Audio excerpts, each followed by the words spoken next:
अस्सलाम वालेकुम दोस्तों, ड्रामा सीरियल दौलाब जे नई ईंदड़ एपिसोड में छा थींदो तव्हांखे सॼी कहानी ऐं अपडेट इन नंढड़ी ऐं छोटड़ी वीडियो में ॾींदासीं। दोस्तों वीडियो खे आख़िर ताईं ॾिसंदा, मुंहिंजो यूट्यूब चैनल आमिर जमाल लिखियल लाज़मी सब्सक्राइब कंदा। दोस्तों सब्सक्राइब करण सां को अव्हांजो बैलेंस न करंदो, काफ़ी असांजी हौसला अफ़जाई थींदी ऐं तव्हांखे बि वधीक वीडियो ॾिसण वटां मिलंदा। दोस्तों ककर ॾाढो ख़ुशि हूंदो ऐं ॿिए पासे तव्हां ॾिसंदो त रज़न पंहिंजे भाउरनि खे होशियारु करे छॾींदो। उन्हनि खे चवंदो तव्हां घोट खे वठी अचो त निकाह ते हलूं। तो हाणे तव्हां ॾिसंदो त निकाह ते रेस शाहनवाज़ खे बि घुराईंदा। तो ही निकाह करे हर हाल में निकाह करे ईंदा। हिननि खे सोडल कुझु बि न चवंदो ऐं हिननि खे इजाज़त ॾेई छॾींदो, तव्हां भले पंहिंजी कार खे वठी वञी सघो था।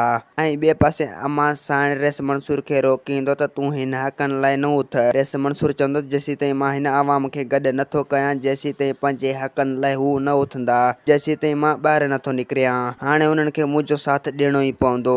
ऐं ॿिए पासे गुलपरी जी भाॼाई गुलपरी खे चवंदो त अञा बि असां वटि टाइम पियो आहे। अगरि तूं मुंहिंजो चवणु वठंदे त पोइ असां वञी रेस मंसूर जी हवेली ते पनाह वठंदासीं। उते असां वटि न सोट सोडल ईंदो, न वरी रज़न वारा अची सघंदा, न ई वरी रेस शाहनवाज़ जो उते ज़ोर लॻंदो।